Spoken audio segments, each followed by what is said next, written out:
Nouveau conte cruel, Villiers de l'Isle-Adam, Vera. À Madame la Comtesse d'Osmoy. La forme du corps lui est plus essentielle que sa substance. La physiologie moderne.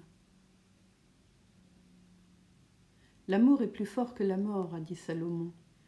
Oui, son mystérieux pouvoir est illimité. C'était à la tombée d'un soir d'automne, en ces dernières années à Paris.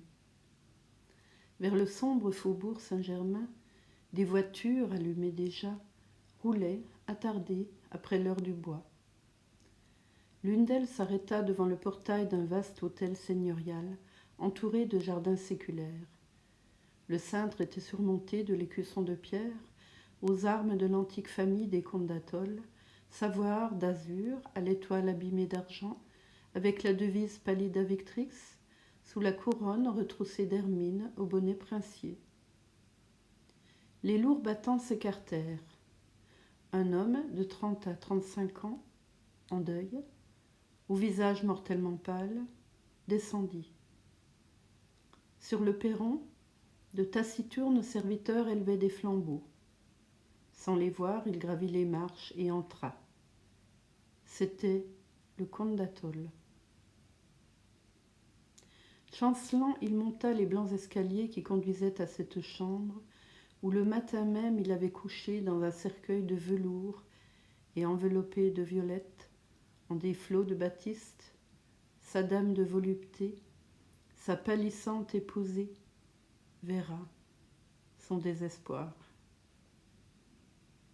En haut, la douce porte tourna sur le tapis, il souleva la tenture. Tous les objets étaient à la place où la comtesse les avait laissés la veille. La mort, subite, avait foudroyé. La nuit dernière, sa bien-aimée s'était évanouie en des joies si profondes, s'était perdue en de si exquises étreintes que son cœur, brisé de délices, avait défailli. Ses lèvres s'étaient brusquement mouillées d'une pourpre mortelle. À peine avait-elle eu le temps de donner à son époux un baiser d'adieu, en souriant, sans une parole. Puis ses longs cils, comme des voiles de deuil, s'étaient abaissés sur la belle nuit de ses yeux. La journée sans nom était passée. Vers midi, le comte d'Atholl, après l'affreuse cérémonie du caveau familial, avait congédié au cimetière la noire escorte. Puis, se renfermant, seul, avec l'enseveli, entre les 4 murs de marbre, il avait tiré sur lui la porte de fer du mausolée. De l'encens brûlait sur un trépied devant le cercueil. Une couronne lumineuse de lampes au chevet de la jeune défunte l'étoilait. Lui, debout, songeur, avec l'unique sentiment d'une tendresse sans espérance, était demeuré là tout le jour.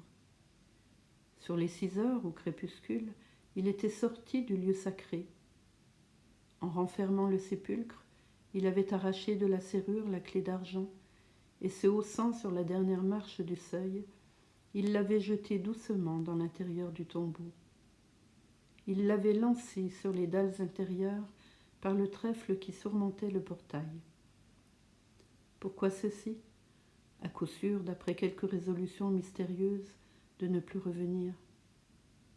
Et maintenant, il revoyait la chambre veuve. La croisée, sous les vastes draperies de cachemire mauve brochée d'or, était ouverte. Un dernier rayon du soir illuminait, dans un cadre de bois ancien, le grand portrait de la trépassée. Le comte regarda autour de lui, la robe jetée la veille sur un fauteuil, sur la cheminée les bijoux, le collier de perles, l'éventail à demi fermé, les lourds flacons de parfum qu'elle ne respirerait plus, sur le lit d'ébène aux colonnes tordues, resté défait, auprès de l'oreiller où la place de la tête adorée et divine était visible encore au milieu des dentelles, il aperçut le mouchoir rougi de gouttes de sang, où sa jeune âme avait battu de l'aile un instant.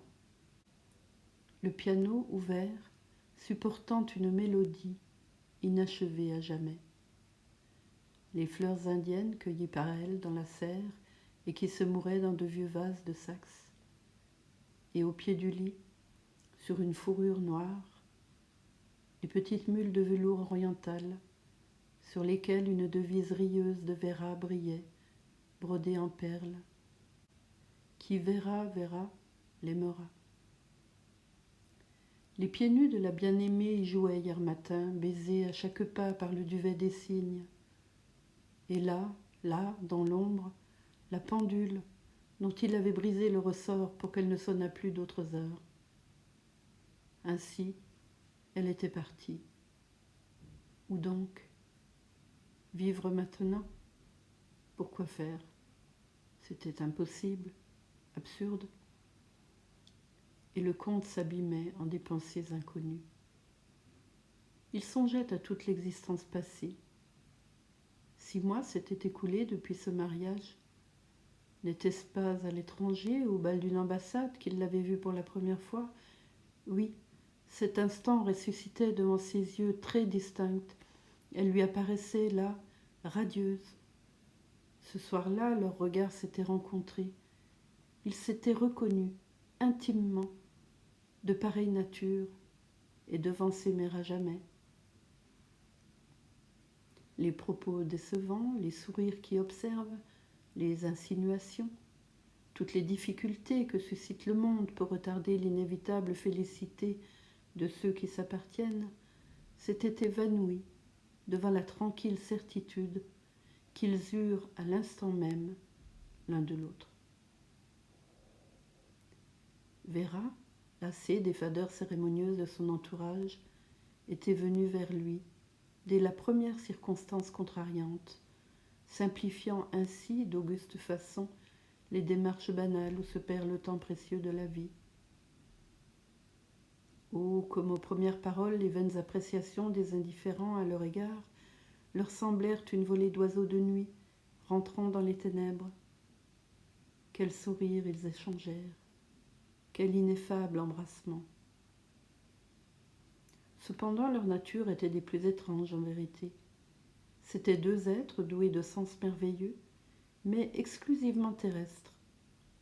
Les sensations se prolongeaient en eux avec une intensité inquiétante. Ils s'y oubliaient eux-mêmes à force de les éprouver.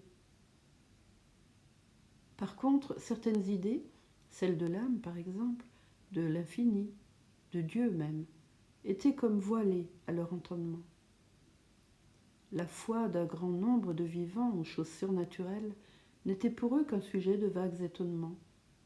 Lettre close dont ils ne se préoccupaient pas, n'ayant pas qualité pour condamner ou justifier. Aussi, reconnaissant bien que le monde leur était étranger, ils s'étaient isolés, aussitôt leur union, dans ce vieux et sombre hôtel où l'épaisseur des jardins amortissait les bruits du dehors.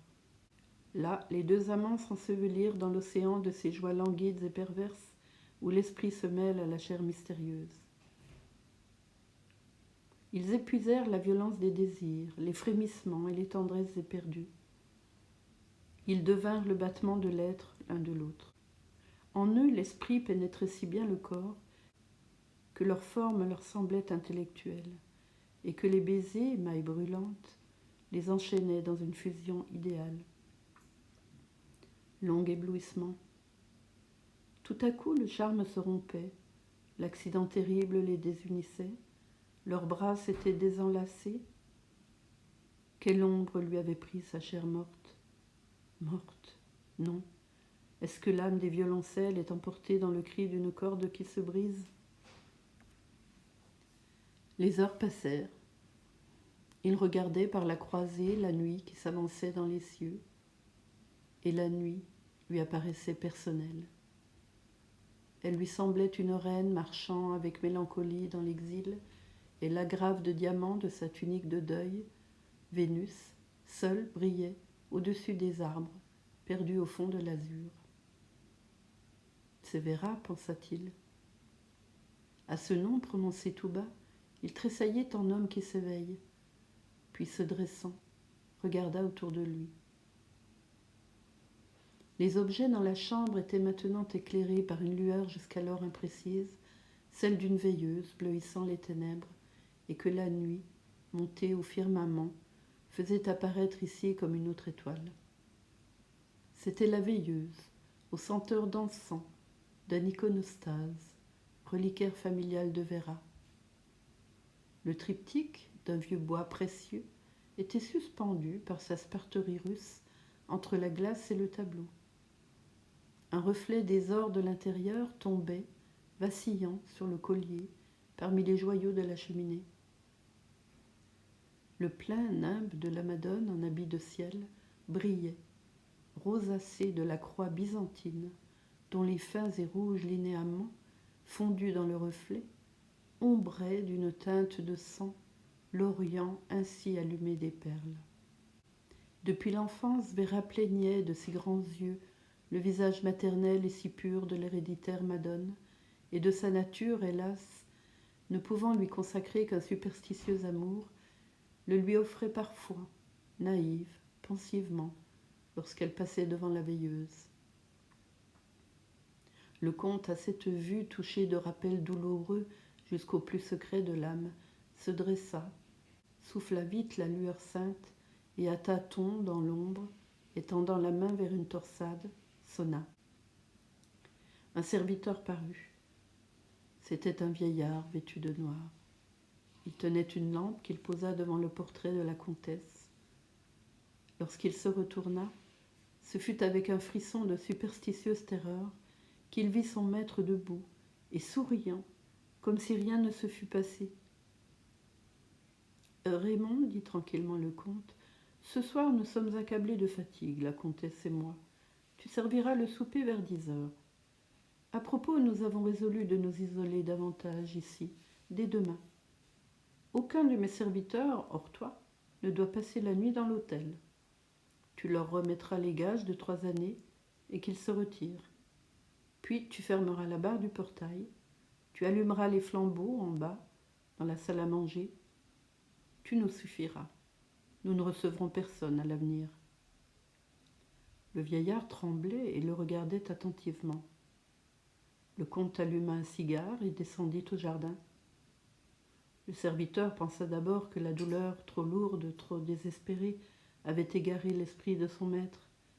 Il le connaissait depuis l'enfance. Il comprit à l'instant que le heurt d'un réveil trop soudain pouvait être fatal à ce somnambule. Son devoir, d'abord, était le respect d'un tel secret. Il baissa la tête. Une complicité dévouée à ce religieux rêve. Obéir, continuer de les servir sans tenir compte de la mort. Quelle étrange idée. Tiendrait-elle une nuit? Demain, hélas. Ah, qui savait? Peut-être. Projet sacré, après tout. De quel droit réfléchissait-il? Il sortit de la chambre, exécuta les ordres à la lettre, et le soir même, l'insolite existence commença. La gêne des premiers jours s'effaça vite. Raymond, d'abord avec stupeur, puis par une sorte de déférence et de tendresse, s'était ingénié si bien à être naturel que 3 semaines ne s'étaient pas écoulées, qu'il se sentit par moments presque dupe lui-même de sa bonne volonté. L'arrière-pensée pâlissait. Parfois, éprouvant une sorte de vertige, il eut besoin de se dire que la comtesse était positivement défunte. Il se prenait à ce jeu funèbre et oubliait à chaque instant la réalité. Bientôt, il lui fallut plus d'une réflexion pour se convaincre et se ressaisir. Il vit bien qu'il finirait par s'abandonner tout entier au magnétisme effrayant dont le comte pénétrait peu à peu l'atmosphère autour d'eux. Il avait peur, une peur indécise, douce. D'athol, en effet, vivait absolument dans l'inconscience de la mort de sa bien-aimée. Il ne pouvait que la trouver toujours présente, tant la forme de la jeune femme était mêlée à la sienne. Tantôt, sur un banc du jardin, les jours de soleil, il lisait à haute voix les poésies qu'elle aimait. Tantôt, le soir, auprès du feu, les 2 tasses de thé sur un guéridon, il causait avec l'illusion souriante, assise à ses yeux sur l'autre fauteuil. Les jours, les nuits, les semaines s'envolèrent. Ni l'un ni l'autre ne savaient ce qu'ils accomplissaient. Et des phénomènes singuliers se passaient maintenant, où il devenait difficile de distinguer le point où l'imaginaire et le réel étaient identiques. Une présence flottait dans l'air, une forme s'efforçait de transparaître, de se tramer sur l'espace devenu indéfinissable. D'attol vivait double, en illuminé, un visage doux et pâle, entrevu comme l'éclair, entre deux clins d'yeux, un faible accord frappé au piano tout à coup, un baiser qui lui fermait la bouche au moment où il allait parler, des affinités de pensée féminine qui s'éveillaient en lui en réponse à ce qu'il disait, un dédoublement de lui-même tel qu'il sentait comme en un brouillard fluide le parfum vertigineusement doux de sa bien-aimée auprès de lui. Et la nuit, entre la veille et le sommeil, des paroles entendues très bas. Tout l'avertissait. C'était une négation de la mort, élevée enfin à une puissance inconnue. Une fois, D'attol la sentit et la vit si bien auprès de lui qu'il la prit dans ses bras. Mais ce mouvement la dissipa. « Enfant, murmura-t-il en souriant. » Et il se rendormit comme un amant boudé par sa maîtresse rieuse et ensommeillée. Le jour de sa fête, il plaça par plaisanterie une immortelle dans le bouquet qu'il jeta sur l'oreiller de Véra. « Puisqu'elle se croit morte, dit-il. » Grâce à la profonde et toute puissante volonté de M. d'Athol, qui, à force d'amour, forgeait la vie et la présence de sa femme dans l'hôtel solitaire, cette existence avait fini par devenir d'un charme sombre et persuadeur. Raymond lui-même n'éprouvait plus aucune épouvante, s'étant graduellement habitué à ces impressions. Une robe de velours noir aperçue au détour d'une allée, une voix rieuse qui l'appelait dans le salon, un coup de sonnette le matin à son réveil comme autrefois. Tout cela lui était devenu familier. On eût dit que la morte jouait à l'invisible comme une enfant. Elle se sentait aimée tellement, c'était bien naturel. Une année s'était écoulée. Le soir de l'anniversaire, le comte, assis auprès du feu dans la chambre de Véra, venait de lui lire un fabliau florentin, Callimaque. Il ferma le livre. Puis, en se servant du thé, « Douchka, dit-il, te souviens-tu de la vallée des Roses, des bords de la Lanne, du château des Quatre Tours? Cette histoire te les a rappelés, n'est-ce pas ?» Il se leva et, dans la glace bleuâtre, il se vit plus pâle qu'à l'ordinaire. Il prit un bracelet de perles dans une coupe et regarda les perles attentivement. Véra ne les avait-elle pas ôtées de son bras tout à l'heure, avant de se dévêtir? Les perles étaient encore tièdes et leur orient plus adouci, comme par la chaleur de sa chair. Et l'opale de ce collier sibérien, qui aimait aussi le beau sein de Véra jusqu'à pâlir maladivement dans son treillis d'or, lorsque la jeune femme l'oubliait pendant quelque temps. Autrefois, la comtesse aimait pour cela cette pierrerie fidèle. Ce soir, l'opale brillait, comme si elle venait d'être quittée, et comme si le magnétisme exquis de la belle morte la pénétrait encore. En reposant le collier et la pierre précieuse, le comte toucha par hasard le mouchoir de batiste, dont les gouttes de sang étaient humides et rouges, comme des œillets sur de la neige. Là, sur le piano, qui donc avait tourné la page finale de la mélodie d'autrefois? Quoi? La veilleuse sacrée s'était rallumée dans le reliquaire? Oui, sa flamme dorée éclairait mystiquement le visage, aux yeux fermés, de la Madone. Et ces fleurs orientales, nouvellement cueillies, qui s'épanouissaient là, dans les vieux vases de Saxe? Quelle main venait de les y placer? La chambre semblait joyeuse et douée de vie, d'une façon plus significative et plus intense que d'habitude. Mais rien ne pouvait surprendre le comte. Cela lui semblait tellement normal qu'il ne fit même pas attention que l'heure sonnait à cette pendule arrêtée depuis une année.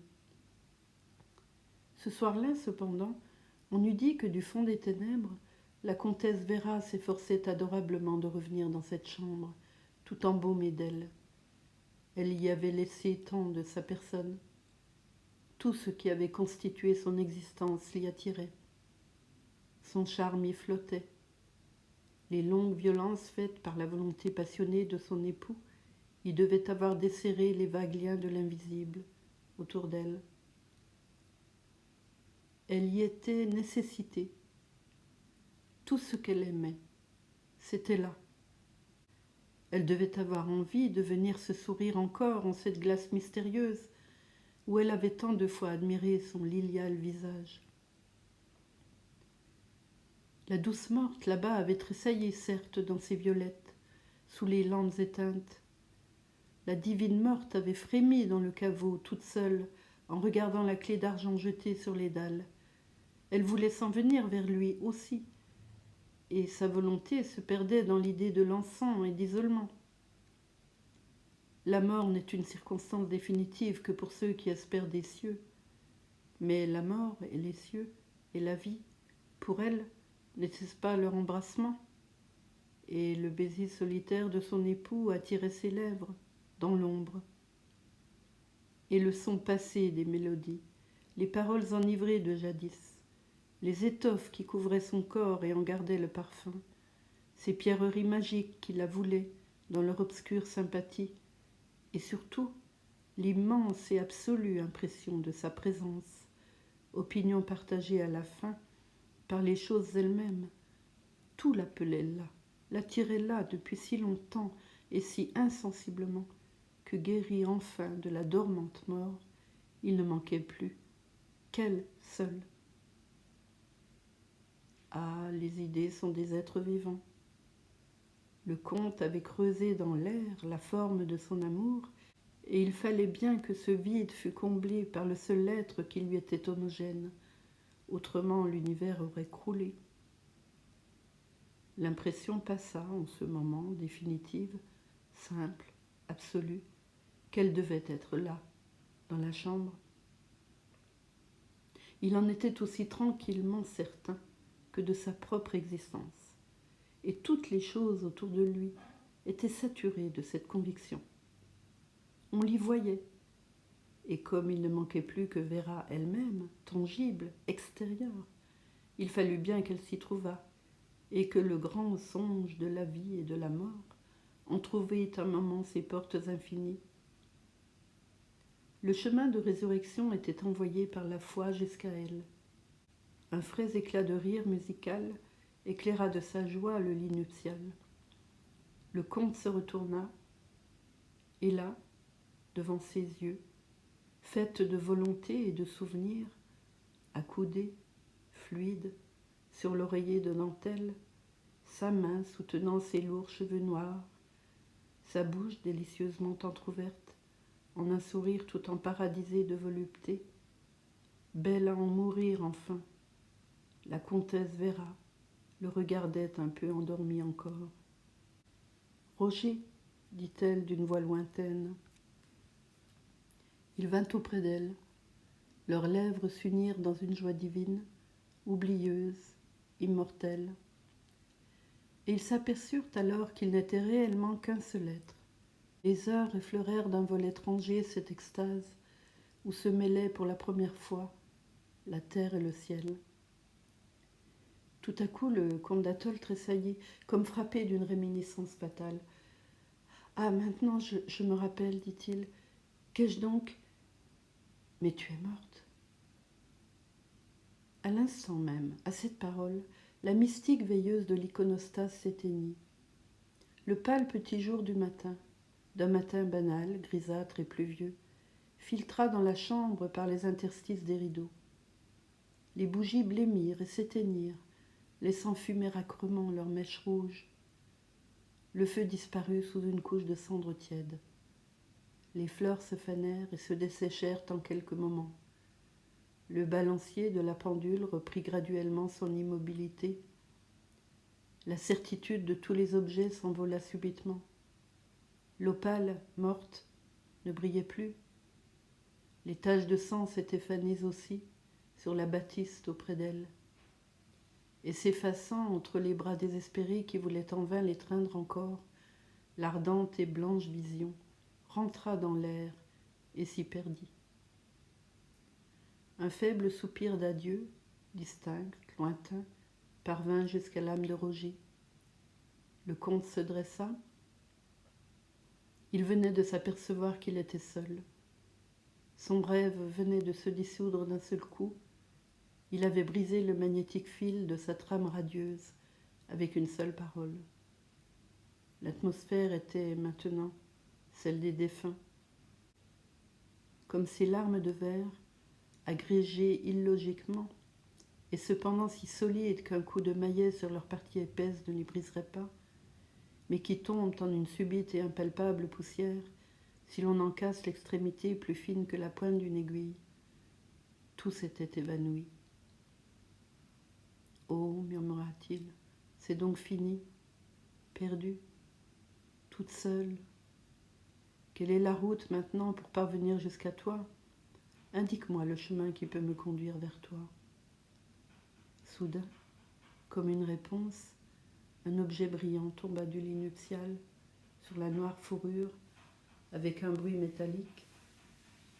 Un rayon de l'affreux jour terrestre l'éclaira. L'abandonné se baissa, le saisit, et un sourire sublime illumina son visage en reconnaissant cet objet. C'était la clé du tombeau.